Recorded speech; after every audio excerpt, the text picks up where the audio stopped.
7 o'clock. Time to get started. Glad you're here. Hope you had a good day. Everything has gone well. We'll have a word of prayer before we get started. And John Ross, would you lead us in prayer?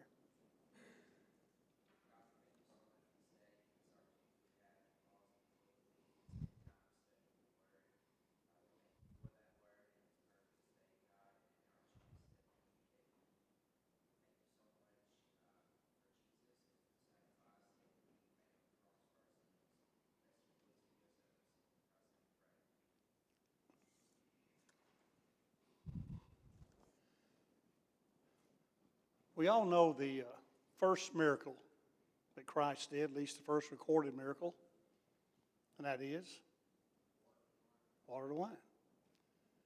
What is the last miracle that Christ did?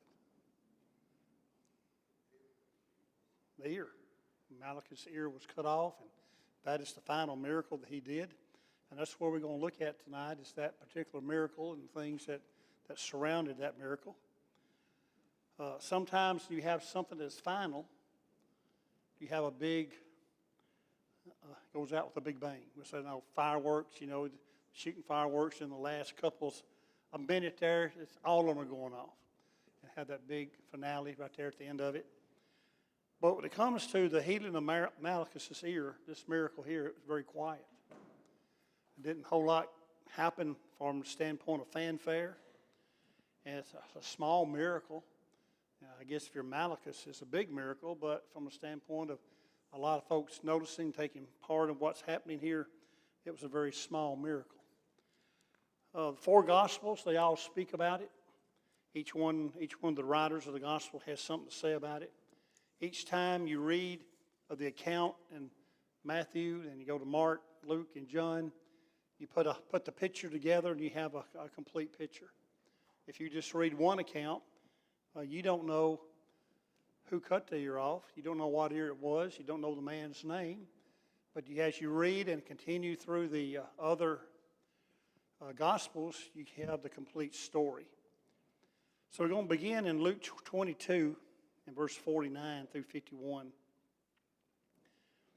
When those around him saw what was going to happen, they said to him, "Lord, shall we strike with the sword?" And one of them struck the servant of the high priest and cut off his right ear. But Jesus answered and said, "Permit even this." And he touched his ear and healed him. So Judas arrives. He's got the temple guards with him. Judas identifies who Christ is with a kiss. And then they go into the process of taking Christ. The disciples get excited over what's about to happen. They don't really know what to do. They ask the question in verse 49, "Lord, shall we strike with the sword?" And before Jesus could answer, Peter pulls out the sword and is trying to kill Malchus. He probably would have if Malchus had been maybe a little slower or a little faster, don't know. But either way, he was trying to kill him, and yet he cut off his ear. And then Christ says there in verse 51, "Permit me this," or "permit even this." He is asking permission from those temple guards. Can I heal his ear? He didn't just heal the ear. He had to get permission. And it may be that at this time that Christ was bound. They may have had his hands behind his back or tied in front of him. Remember how they would do that. So maybe at that time he had to be untied, and then he would take this ear and he would heal it back. But he asked permission to do this. And certainly it was healed immediately. There wasn't any rehab. There weren't any stitches had to be done. I'm sure there was some bleeding that took place when it came off. And Malchus, probably his right shoulder or all over his shirt he was wearing, or uniform, it was probably pretty bloody. But yet, when Christ healed it back, it was a complete heal. No bandage, no infection, as if it had never been cut off before. So there's the gist of the story.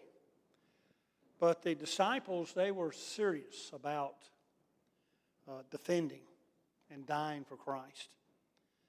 In Mark 14:31, here Peter, but he spoke more vehemently, "If I have to die with you, I will not deny you." And they all said likewise.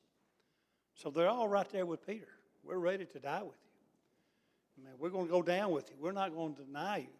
They all said that. It wasn't just Peter that said it. But when it got in a tough predicament, in 14 and verse 50 of Mark, then they all forsook him and fled. So again, so much for their words. It sounded good, what they had to say. But Peter really was the only one that backed up his words with action. He's the one that drew the sword. He's the one that made the cut. The others, I don't know if they had swords or not. They very well could have. But Peter did what he did, and then they scattered. But later, Peter follows at a distance. John's at the cross when that time happens. And we don't know, but it stands to reason that maybe the other disciples looked on at a distance when he's going through the trial, the mockery of a trial. Maybe when he's being scourged and beaten and then led to the cross. It may have been that they were looking on from a distance as well at that time. But we think about this, what would we have done? Would we have stood our ground? Would we have fled? What do we do today when the truth is challenged? What do we do? Do we say nothing? Or do we stand our ground? Do we flee? Again, if we can't stand our ground and supporting truth, I doubt we would stand our ground if we were put to the life or death situation here. But yet they forsook him. Peter was ready to die for Jesus, but he wasn't ready to live for Jesus. He wasn't ready for that yet. That would come later. And of course, it could be easier to die for him than it could be to live for him. A lot easier to bear the sword than to bear the cross. But we find that they all forsook him. In Luke 22:49 and 50. When those around him saw what was going to happen, they said to him, "Lord, shall we strike with the sword?" And one of them struck the servant of the high priest and cut off his right ear. Before this, it was getting pretty tense. When Christ first started his mission, things were going around, pretty good, pretty calm. But toward the end, it had to be getting difficult. There had to be some threats that were being made. Christ knew what was being planned and things of that nature. So probably these men, maybe all of them, were armed with a sword. They were ready to defend themselves, protect Christ. And they were ready for that. But here at the end, things were getting pretty dicey. And here it comes to a full conclusion. And when they take Christ there and arrest him. In Luke 22:35 and 38, this is where Christ tells them almost very close to this time when he's going to be arrested. This is when he tells them to go get protection, the sword. And he said to them, "When I send you without money bag, knapsack, sandals, do you lack anything?" And they said nothing. Then he said to them, "But now he who has a money bag, let him take it, and likewise a knapsack, and who has no sword, let him sell his garment and buy one. For I say to you that this which is written must still be accomplished in me." And he was numbered with the transgressors, for the things concerning me have an end. So they said, "Lord, look, here are 2 swords. And he said to them, "It is enough." So we know Peter had a sword at that time. Don't know who the other disciple was that had the sword. But Christ knew it was going to get difficult. From that point on forward, when he was no longer with them, they would need this for protection. So here, this was later on in the ministry. Christ tells them you need to arm yourself and protect yourself. Well, after Peter cuts off the ear, John 18, verse 11. So Jesus said to Peter, "Put your sword into the sheath. Shall I not drink the cup which my Father has given me?"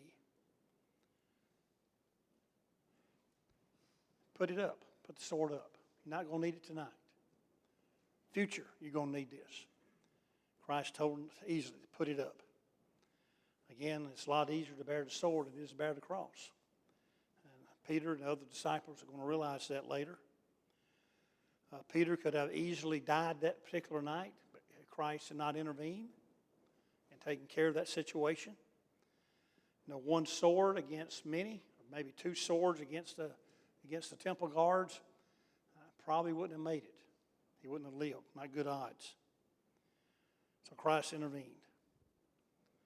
And remember how when he goes to the cross, he intervenes for us and still does today. Intervenes. We got to have him. The odds of us getting out of this life without him and to heaven are zero unless he intervenes for us. And he did here on the cross, and he still intervenes for us today. He saves our lives. That's what he does. Our spiritual life is what he saves.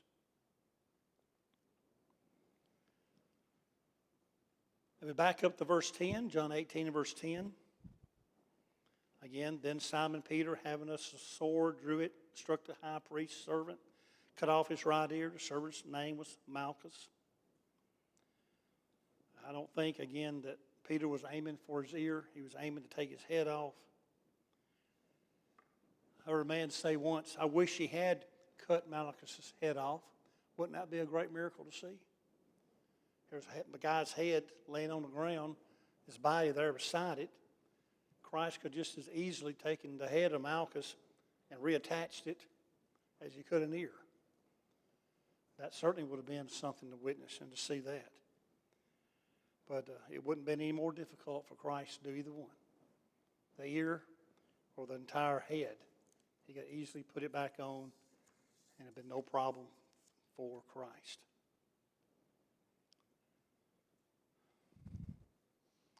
And then the verse 11, John 18:11. "Put your sword into the sheath. Shall I not drink the cup which my Father has given me?" Tells Peter to put it up. Peter thought he was saving Jesus' life. But in reality, Jesus was saving Peter. Saving him. Saving his life from not being killed by these other temple guards. And also saving his life spiritually because of what he's going to go through. If Peter had saved his life here and prevented this from happening, if he could have anyway, well then salvation wouldn't have been made possible even today, and we wouldn't be here. There'd be no need for us to be here tonight. Matthew 26, 52 and 53. But Jesus said to him, "Put your sword in its place, for all who take the sword will perish by the sword. Or do you think that I cannot now pray to my Father, and he will provide me with more than 12 legions of angels?" Put it up, Peter. If I need help, all I got to do is say the word. And this hillside will be filled with angels, 12 legions, about 72,000. They wouldn't have a problem. One angel wouldn't have a problem. But yet 72,000 to show his power and strength that he had. And every angel, all Christ had to do was say, "Help me." Every angel in heaven would have emptied heaven out and been on that hillside. All Christ had to do was give the nod. They're probably up there waiting. They didn't know the plan. They didn't know what everything was going to be happening here, how it was going to be fulfilled, and Scripture would be. So they're waiting. He needs our help. When do we go? He never called them. He never gave them a nod. He never said anything to bring them down because that wasn't the plan for that to happen.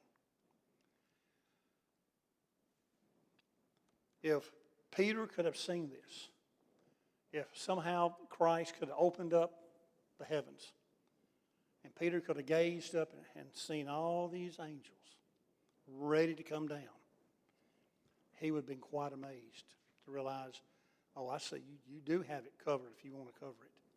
There's no problem. It's sort of like in it's 2 Kings chapter 6 when Elisha showed the servant the horses and the chariots that were there. The servant was scared that they're going to die, and Elisha showed him that God's in control of this and gave him the comfort that God would handle the situation there. We sing a song, sometimes 10,000 angels. Now, it was a lot more than that. God could have called, or Christ could have called a lot more angels than 10,000. But he didn't. He never said a word. He never mentioned it. He knew what the plan was. So, everybody stayed in heaven. No angel came to earth.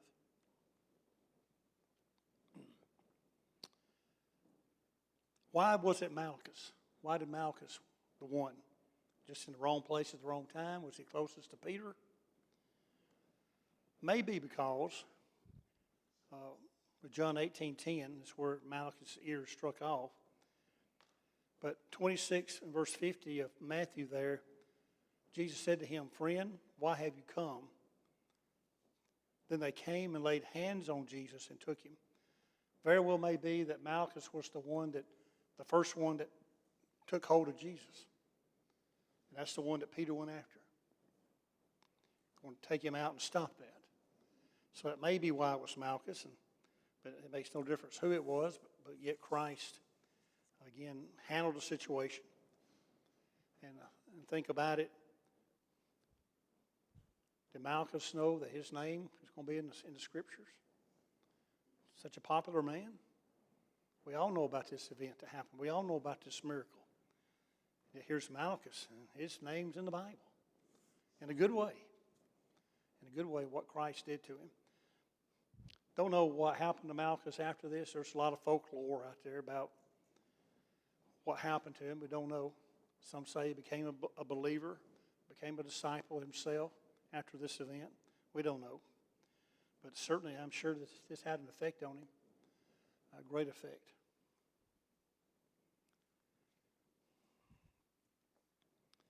And then in Luke 22:49-51,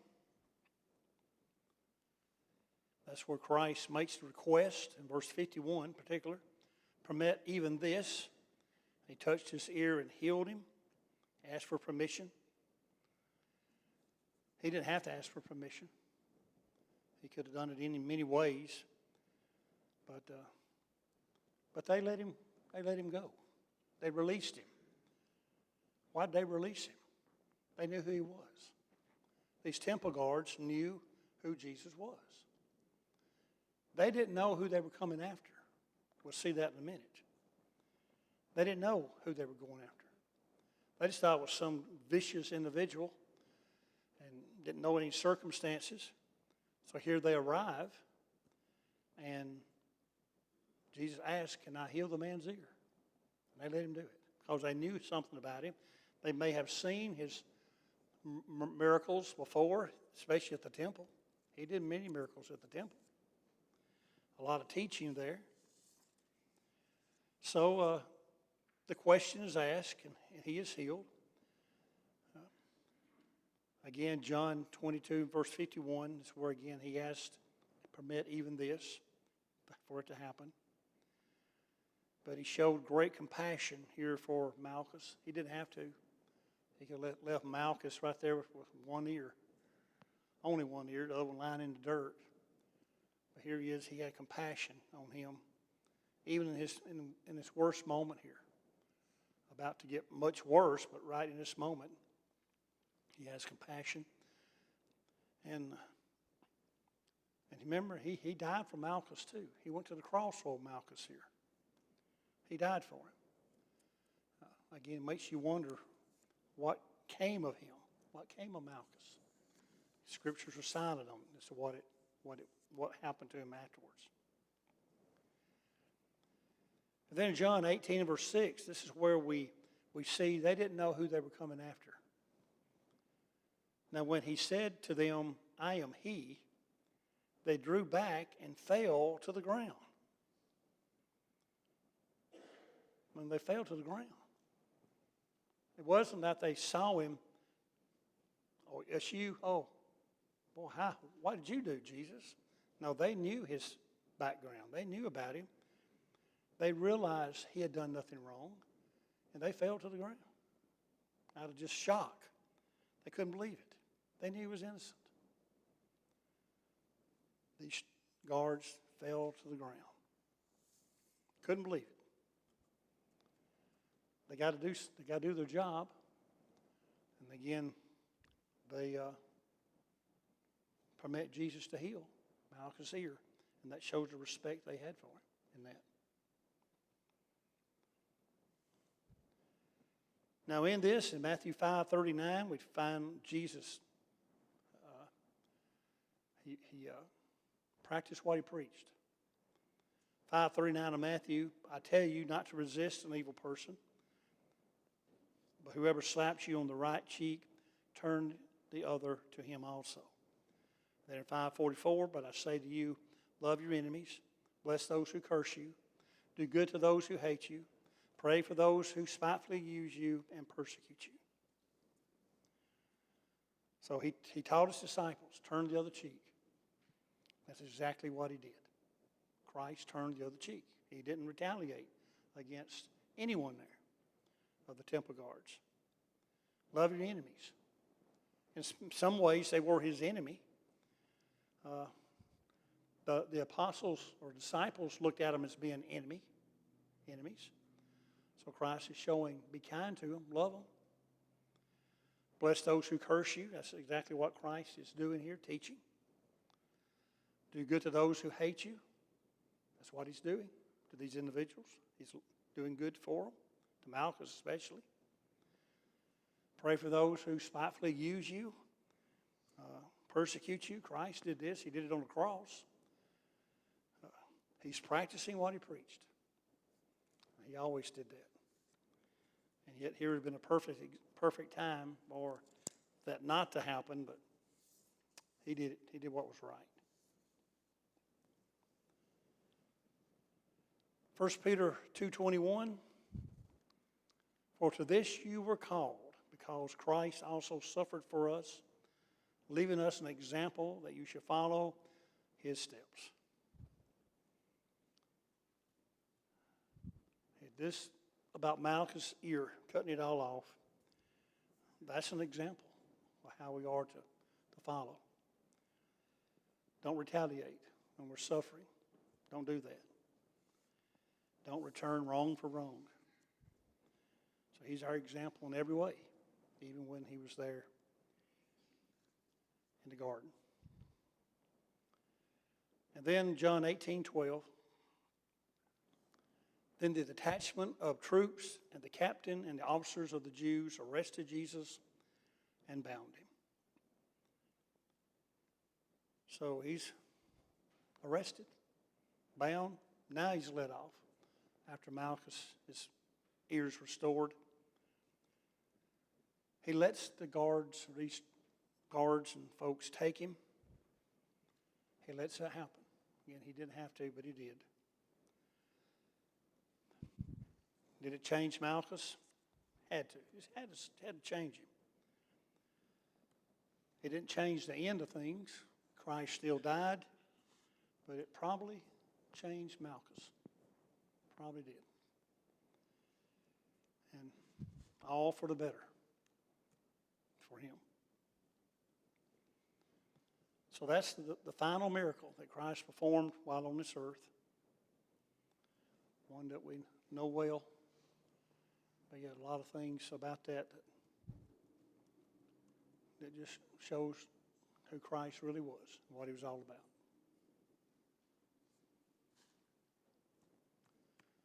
Any comments? All right, we'll end here and pick up another topic next week.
after Judah was in captivity for 70 years, it was finally time for them to go home and go back to Jerusalem. And we find that taking place in Ezra chapter 2, because here's where God gives a listing of all the people that went back home, their tribes and the names of individuals that were able to go back. And we see in chapter 2 of Ezra in verse 59, there was one group that couldn't be identified. And these were the ones who came up from Tel Melah, Tel Harsha, Cherub, Adin, and Amur.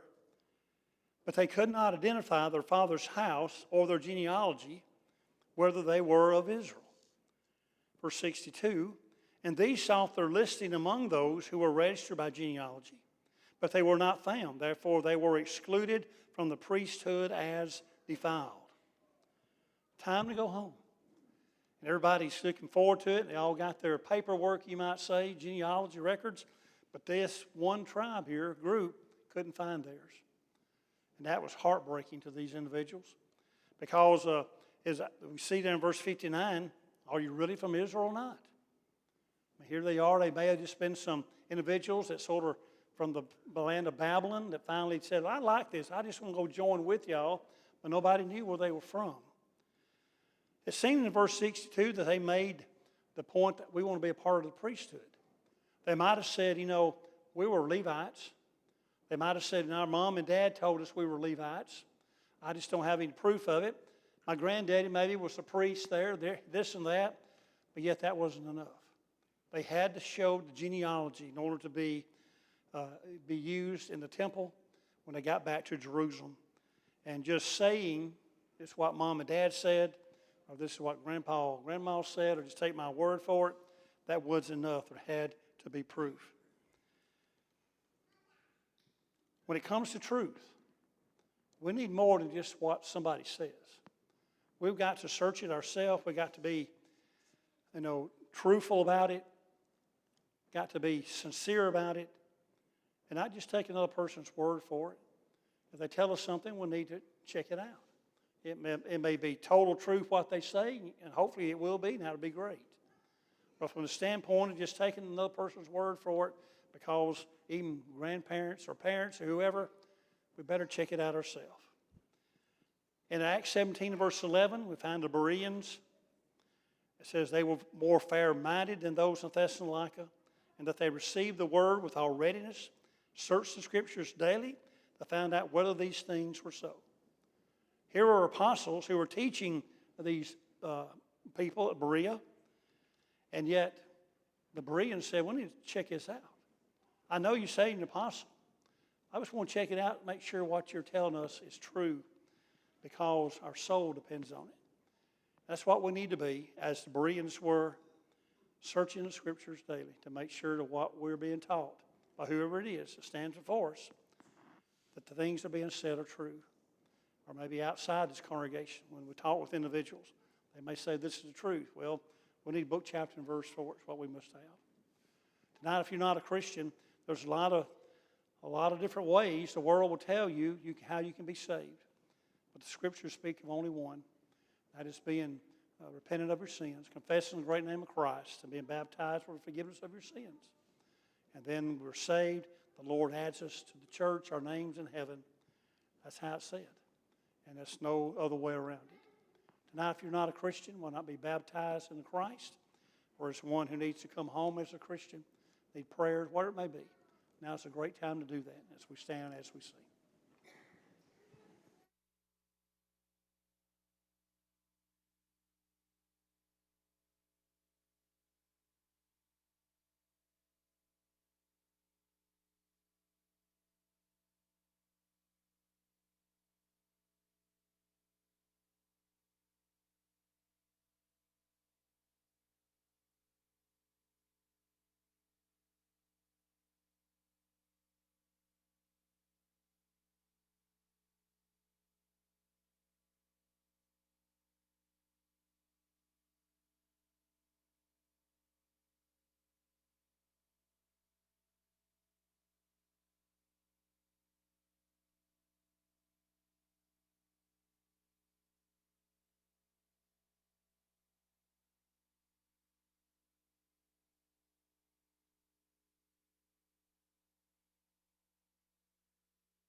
On our prayer list tonight, we have Alan Chandler. He's home recovering from his hip replacement, doing real well.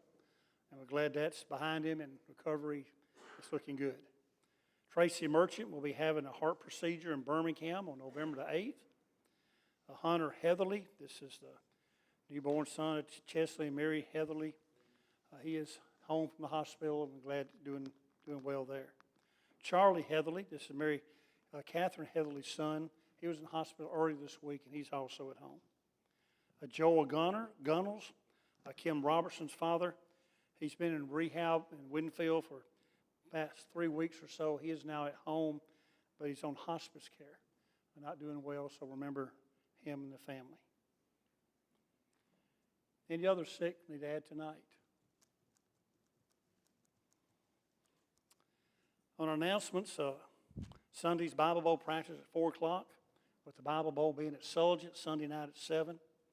Also Sunday, there'll be a baby shower for Mallory Denton in the fellowship room from 2 to 3:30. So that'll be taking place, and we need to set up tables tonight. If you can help do that, setting up for the baby shower Sunday. Last Leaders Workshop on the 13th, area-wide youth series on the 13th in Hamilton. That'll be taking place. And don't forget to turn your clocks back this weekend. Roll them back, time changes. Something that's going to be taking place on November the 20th. That's a Sunday. When you get your bulletin, you'll read more about it. But we're going to try to have a special Sunday where we'll have every member present, every member of this congregation. Try to make a special effort to be here. We just need that encouragement. Of course, that Sunday afternoon we'll have our Thanksgiving meal and a 1 o'clock service. But if you can be here, make your best. Try your best to be here. It'll be encouragement to everybody to fill the building full and every member present Sunday. More said about it coming up, but in the bulletin especially. Anything else tonight? All right, after we have a closing song, Greg Barton, would you please dismiss us? And remember, setting up tables if you can help.